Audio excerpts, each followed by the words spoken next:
Good morning, ma'am and classmate, or good afternoon.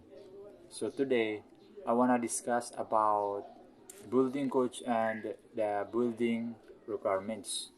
So before we proceed that, so let us first define what is building. So building, it is not about to those heights like for example in Manila. That is not only limited for the building na matataas. So, hindi naman literal na building is yung nakikita mo lang na mataas. Pwede ring tawaging building yung isang house, school, ano pa dyan? Like for example, sa munisipyo, that is still considered a building. So maraming tinatawag na building. Hindi lang yung matataas na gusali. So now, let us first define what is building codes. Building codes are standard rules for safety in the construction of building. Building codes vary in their fire resistance requirements in accordance with the occupant's classification. So yun nga, tinatawag na building codes yung building codes is yan yung pamantayan ng isang building. So halimbawa is may nakalagay na isang kumbaga kailangan sundin kay batas o di kay rules sa isang building para ito ay magawa na maayos o di kaya para ito ay for the safety or protection of every individuals na nandoon sa building na yun or employee o di kaya kahit na ano na assign doon sa building. Ang main purpose talaga nito is para upang magawa yung building na maayos, makonstruct na maayos at for the safety of every individual na tao na nag-work doon. So, building codes requirements. So, here are the building codes requirements. So, first is the intended occupancy and uses. So, second is the life safety. Yung sinabi ko kanina, safety talaga ng buhay ng mga tao. So, third is the fixed fire protection system. So, yun, kailangan may maayos na fixed fire protection. Kumbaga, like for example, the extinguishing fire.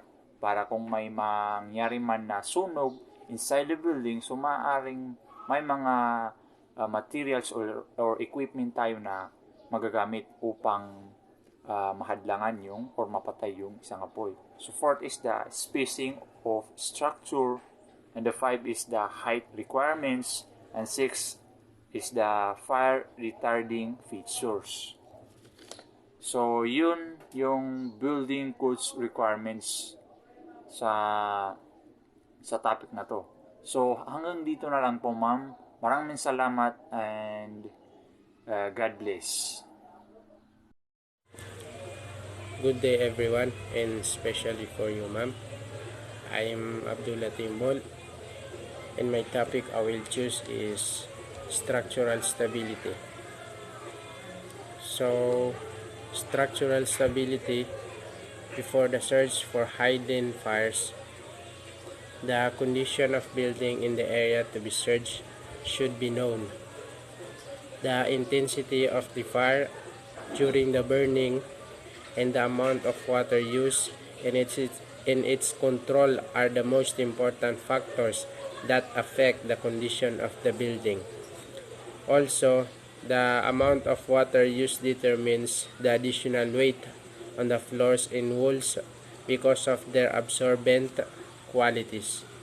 Considering these two factors carefully can prevent unnecessary loss of life during overhaul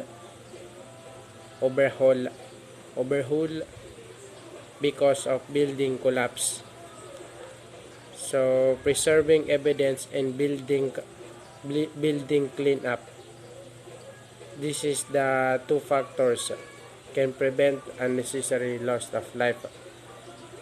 Fires of intentional origin can be caused, responded, and extinguished without anyone noticing, reporting, or investigating.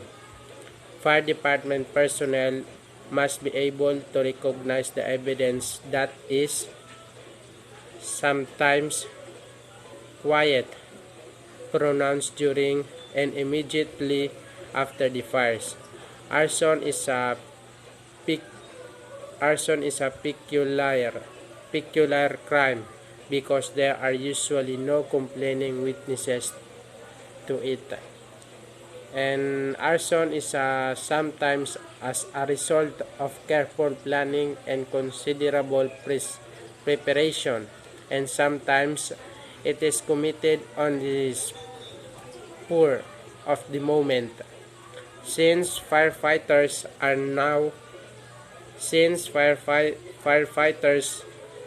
not law enforcement officers, trained arson investigators are summoned to investigate suspected individuals and conditions.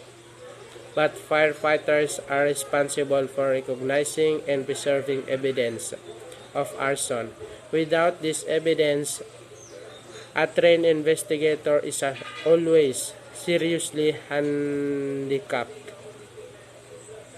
Firefighters can become proficient in recognizing and preserving evidence of arson and can recognize the evidence sequence that will benefit the investigators when he arrives.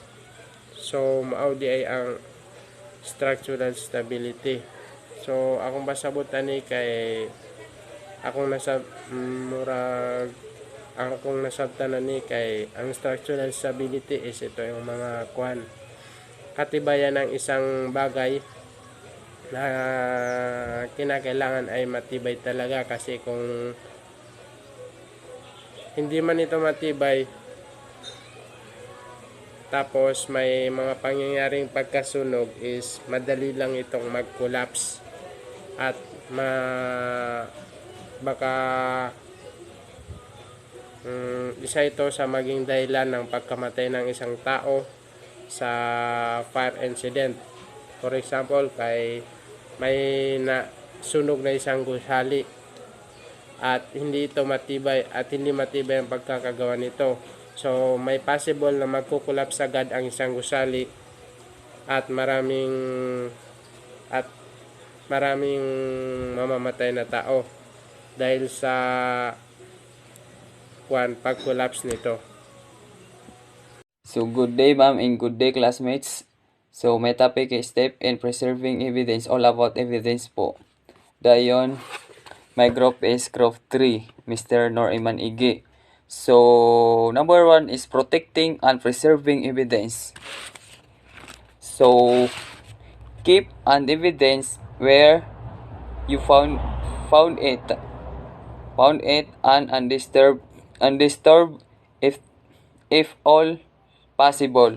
So when you discover evidence that you cannot leave at the fire scene properly, identify and safeguard it. Make no changes of my kind in the evidence other than.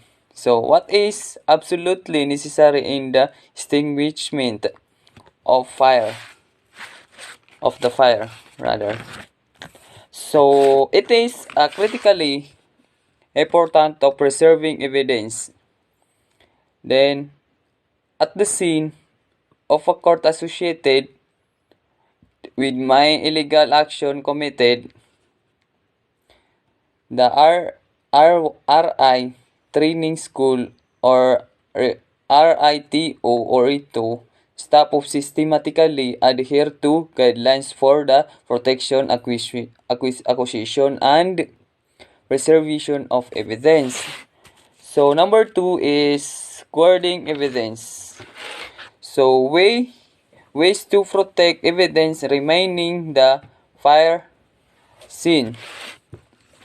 So guard on the area training containing the evidence or pillar goods of material of virus. So kinds of around the evidence of keep people away until the arrival of investigators. So put guards to prevent tampering with the evidence or handling in the needlessly. So identify and secure forensic evidence. Jury police, it is also committed to supplying scene guards or carbons or ensure the safety of public. So number 3 is identify and removing evidence. So the reason it is the fingerprint can positively identify a person as having been at the scene of crime, whereas fever could have come from. And I think that's So, good day to everyone. By the way, I am Abudan Hisham. So, in this topic, I will discuss the lesson 2.3 post-extinguishment procedure. So, there are four types of procedure of post-extinguishment or fire extinguishment. So, these are the salvage and overhaul operation, structural stability, the preservation of evidence, and building cleanup. So let's focus to salvage and overhaul operation. So salvage and overhaul operation. Salvage work in firefighting is preventing excessive damage caused by fire, smoke, and water. So meaning, ang purpose sa salvage and overhaul operation ay para pigilan ang labis na pinsala na pwedeng maidulot ng sunog at maiwasan paglaki ng apoy. So may dalawang klase kung paano i-perform ang salvage and overhaul operation. So ang magdi-discuss nito ay isa sa mga kasamahan ko. So that's all for now. Thank you for listening. Next.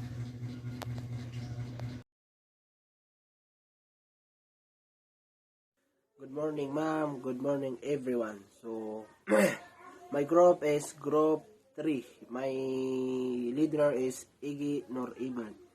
So, my topic is two ways of performing salvage. So, number 1, remove the material outside the buildings involved in a fire or to an area that is not involved in the fire. This method is used when there is a sufficient and when there is enough manpower to carry out the job, or when there is only a small amount of material to be carried outside or to protect. So I mean this mean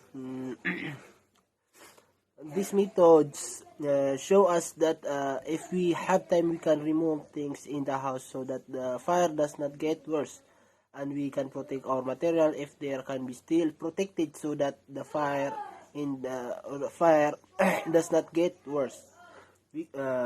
Because if we can let our material burn, it can make the fire worse, and all your neighbors can burn down their house as well. So number 2, protect the area materials where it stands. This method is used when the size or volume of the contents of the building is dictates. So this method show us that we protect our material where it stands so that someone does not fall. So if we just let it do, it can be discredited people, because many people die because they do not protect their security in building. And let's not let's people help with fire, so we can just use the fire protection bureau, because that their job. Bureau of Fire Protection, that's their job. So yun lang po mga aking. Good day, ma'am. By the way, I'm Nor-eman and my topic is all about factors involved in salvage work and some of the discrepancies are the following. So factors involved in salvage work. So una, ang dami ng magagamit na kagamitan sa pagliligtas. Pangalawa, ang magagamit na tauhan o uri. Pangatlo, dami ng kasangkot na material. At ang panghuli, pamamaraan ng pag-iimbak. So, smoke and heat cause damage, but there is something else that can do more damage than the smoke, the heat, and the fire, and this is water. So, ang tubig ay maaaring gumawa ng mas maraming pinsala kaysa usok, init, at sunog. So, most of the damage from water is usually happen to materials in storage and result from poor storage practices over which firefighters have no control during the fire.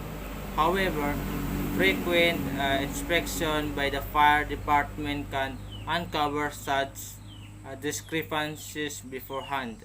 So correcting of this will help control the damage if fire does occur. So ibig sabihin, so karamihan sa mga pinsala sa tubig ay karaniwang nangyayari sa materyales sa pag-iimbak, at ito ay nagreresulta ng hindi magandang kasanayan sa pag-iimbak na kung saan hindi makontrol ng mga bumbero ang sunog.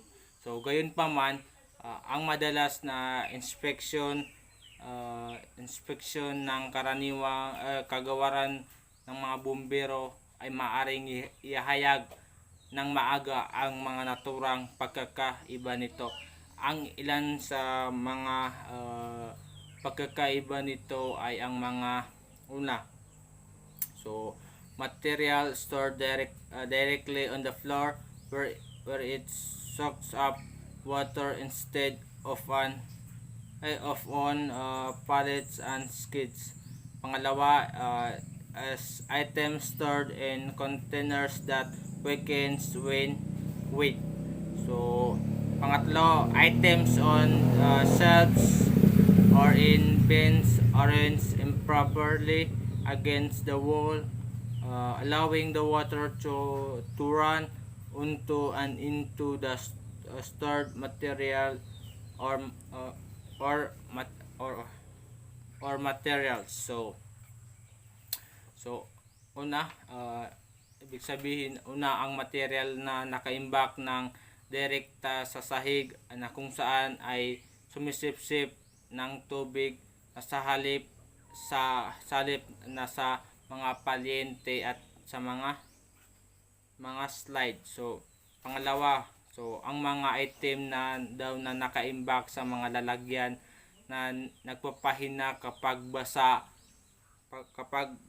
So pangatlo, so ang mga item na sa mga estante o sa mga lalagyan ay hindi maayos na nailalagay laban sa mga dingding na napapunta sa mga nakaimbak na material. So itong mga pagbawasto na ito ay makakatulong na makontrol ang pinsala kung maganap man ang isang sunog.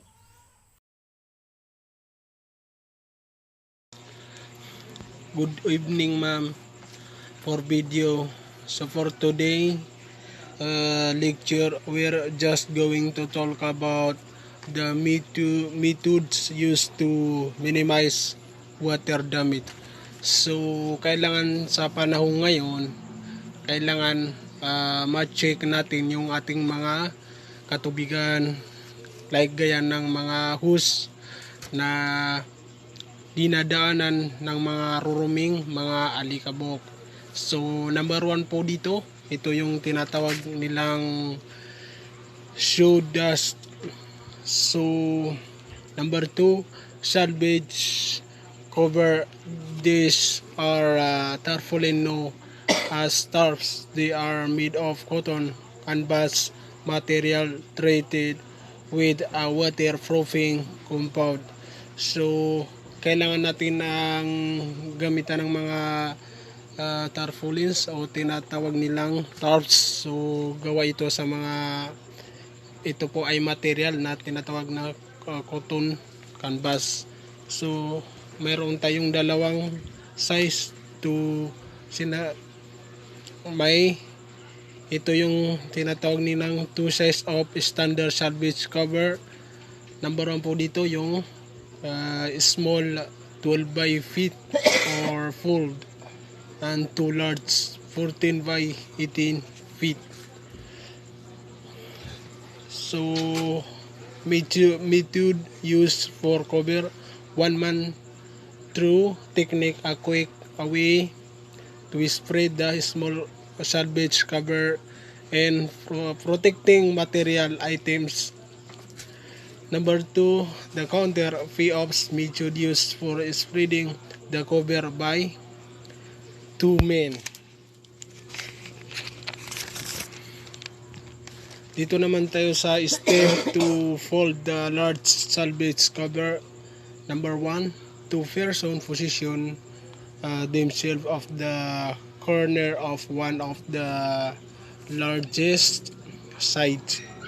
Number 2, both fold the cover double at the same time, and then redouble the fold again and bring the two ends together and fold in again. So yan lang po ang aking video for today. To thank you ma'am and thank you mga classmates sa tulong niyo at supportan niyo, and God bless. Safe at home and safe time. Hi ma'am, I'm Salato Ismakalnas. My topic is fixed fire protection system and overhaul. The fixed fire protection system installed will be in accordance with sound economical and engineering practice. This system ensures the maximum life safety or maximum degree of property protection where the size, type of construction, occupancy, or other condition create severe monetary fire loss potential. Example, to protecting your business against fire is one of the most important things you can do for your financial safety and the safety of your employee. Not only fire dangerous, but they can cause severe damage which can lead to downtime and costly repair.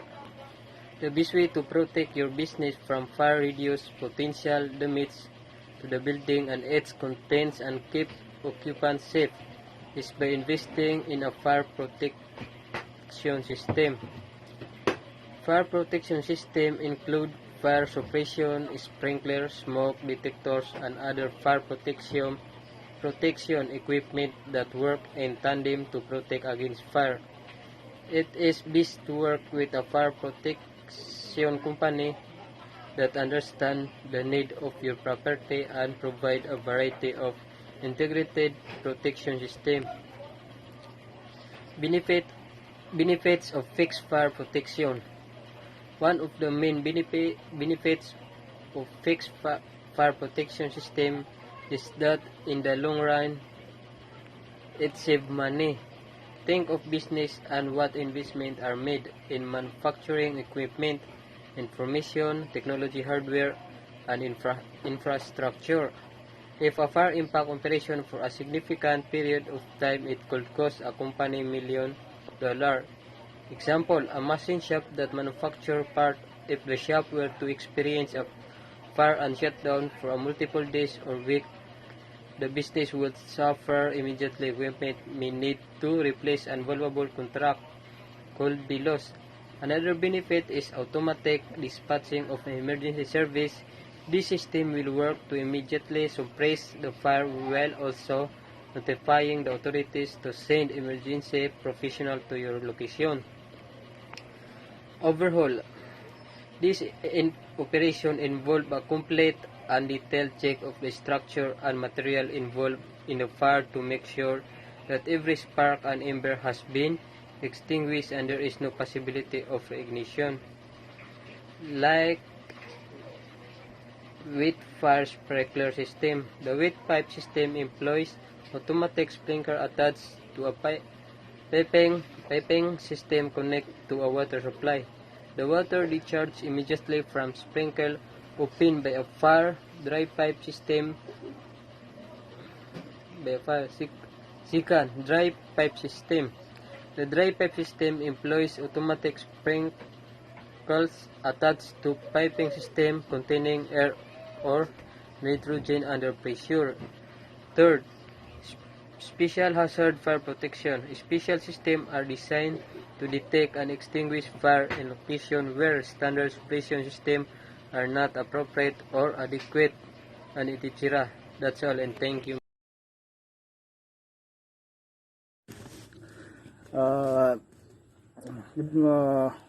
Good morning to each and everyone. So I am Becky Salahoding, so my literacy in Nor-eman again. So my report is spacing of structures. So the planning and constructions of an adequate separations of building and structures is very important to prevent and spread of fire from adjacent building or from area. So it means to say the spacing of structures, it is the generally columns are spaced apart at 40 feet and so also 50 feet. So or some others similar measurements are heated and structural. Engineers is habitually use this lens and designing building configuration, because the steel mills generally produce structural members in this lane. So another one is height requirements. So it is the owning to the life hazard involved. It is a good practice to unit the height of structures that have universally high degree of what is this combustibility. So also the height of building is of masonry or concrete wall and wood. Construction is generally limited to the height assumed to be the maximum at which is the fire department can operate and find effectively working from the street level. So also this is the height of requirements, which is the minimum acceptable height is the this is 157.5 centimeter. Height minimum is this flexible to 1.52 centimeter in a case of guards, asimis, guard wall, etc. So also with width should be proportionate to the height for 157.5 on the height minimum. Weight should be for 9.5 kg for every additional 2.5 kg. In the height the weight should be on this average 1.5 kilogram more. So that's all, and thank you. Good day, ma'am. I am Joanne H. Reports. This subject is CDI6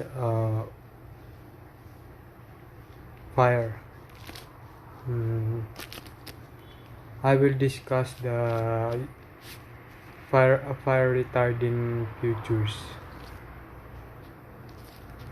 Let's begin.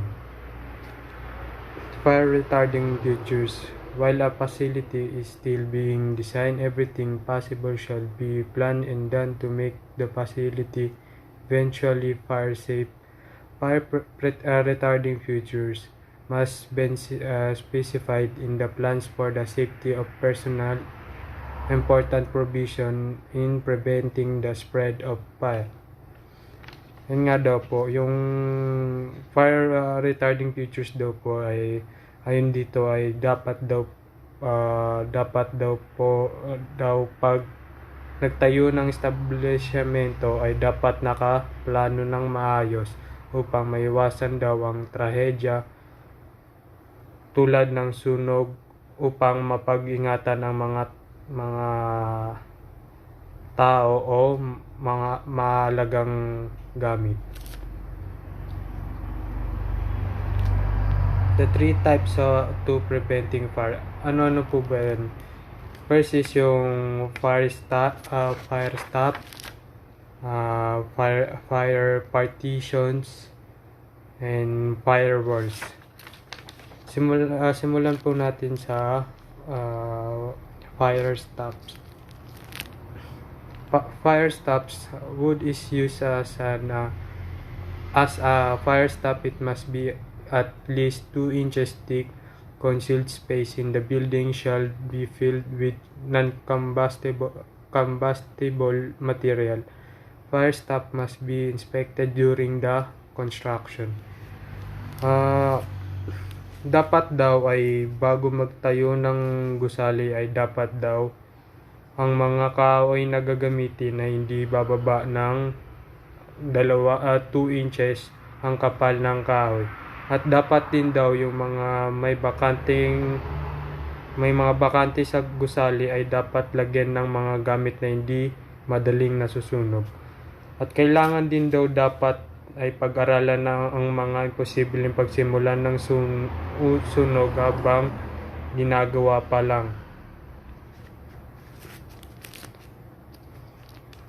Next naman po is ang fire partitions.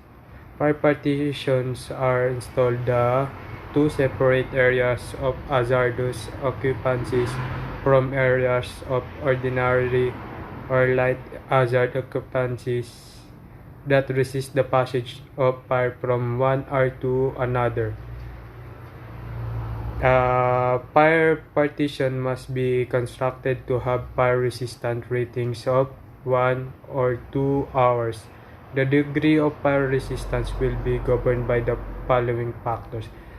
Ayun nga po, balikan natin yung sa hazardous.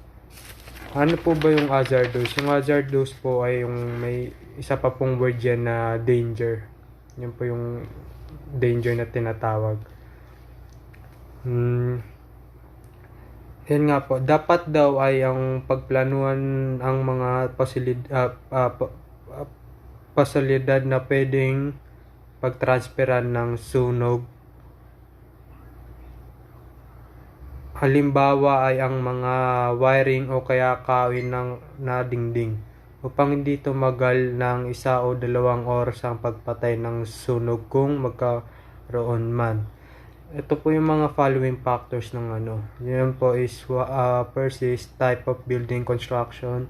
Second is size of the hazardous area.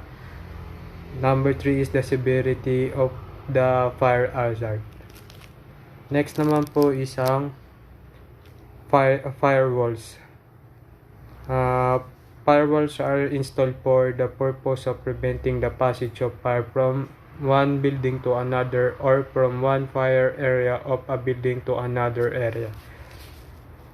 Dapat daw ay gumamit ng firewalls o mag-install ng firewalls upang hindi makapang damay ng katabing gusali o kwarto kapag nagkaroon ng sunog at na maiwasan ang pagkalat ng sunog.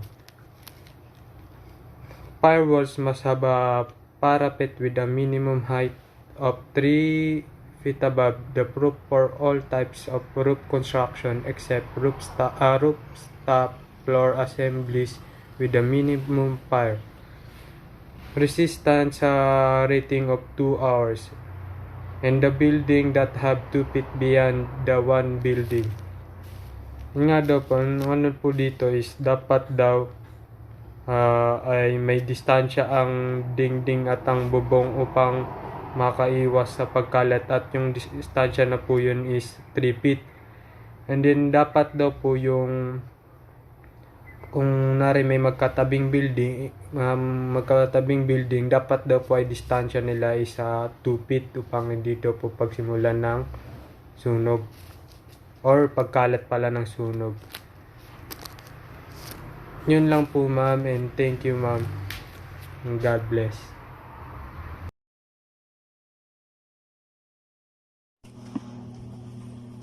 Good evening ma'am and good evening classmates. My topic is about miscellaneous hazard, and the following are some of the hazards that can be found everywhere. And the first miscellaneous hazard are the sparks. Live sparks from chimney, refuse burner, stock, and other similar sources must be given priority consideration. Itong sparks, ito yung mga talsik ng mga apoy. Ito yung maliliit na lumilipad na galing sa apoy, galing din sa tulad ng mga chimney. Yung chimney, ito yung mga sa mga American houses kung saan sila ay gumagawa ng apoy upang sila ay mainitan, ay yun ang chimney. At ito namang refuse burner ay ito naman yung parang metal na sinusunugan ng mga basura para hindi magkalat, at isa din yun sa mga pinagsimulan ng sparks. And during the period of low humidity and high wind velocity, special attention or precautions must be taken in those areas where fire risk is possible or not negligible. During the period tag-init or yung natuyo ang mga lupa, at saka pag malakas ang hangin, ay pagtuunan natin ng pansin ng mga ang mga area kung saan madali ito pangyarihan ng sunog. For example, ay kapag yung chimney ay may lumabas na sparks, ay nahulog ito sa mga area na low humidity, yung mga tuyong mga dahon ay pwede itong magkaroon ng sunog. At saka yung high wind velocity din ay kapag yung sa refuse burner ay ikaw ay sumusunog ng mga basura, ay biglang tinamaan ng malakas na hangin yung sinusunog mo ng mga basura, yung mga spark nito ay lilipad. At kung mahulog ito sa mga tulad ng mga kahoy na madaling masunog, ay pwede itong pangyarihan ng sunog. And the second is the mechanical device. Engine of any types or other machines in which friction is great are possible source of fire. Ito naman sa mga mechanical device tulad ng mga makina ng kotse at saka yung katulad din ng mga generator ay isa din ito sa mga posibleng pangyarihan ng sunog kung sakali ang mga bearing of an engine or machine is one of the example. Kung ang mga bearing nito ay mag-overheat or mag-init ito ng sobra, ay pwede itong magkaroon ng sunog or mag-create ng friction at masanhi ito ng pagkasunog ng makina ng isang kotse or kahit anumang engines. And elimination of lint and dust from the surrounding of the moving mechanical device and all excessive flammable lubricant should be cleaned or removed promptly to avoid possible combustion create from friction. At dapat ang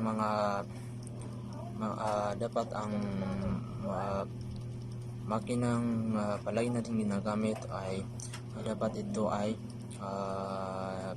nalilinisan upang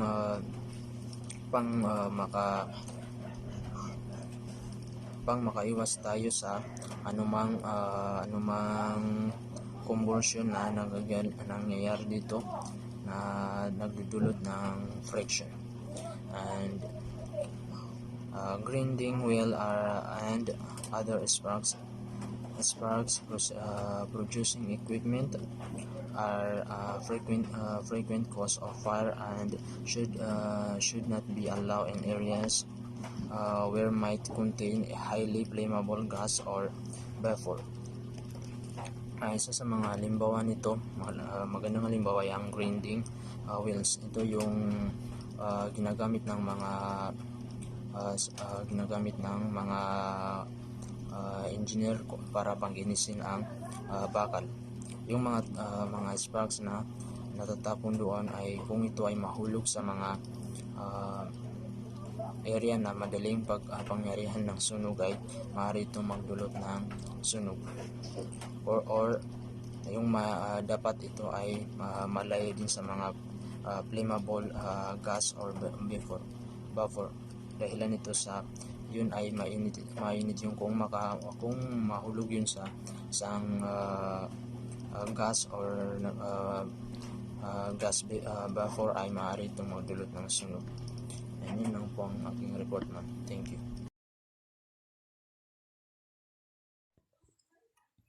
So my topic is Coulthard derivatives and effect of the sun.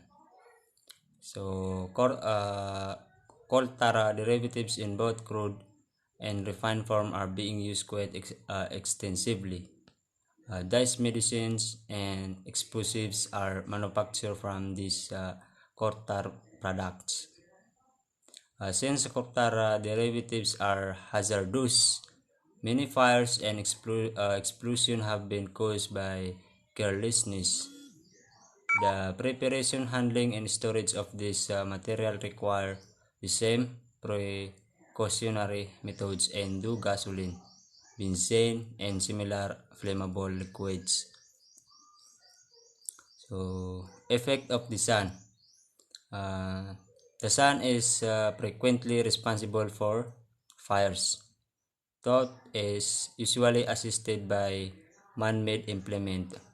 Forest fires have been known to start from discarded bottles or other fragments of glasses left by careless campers.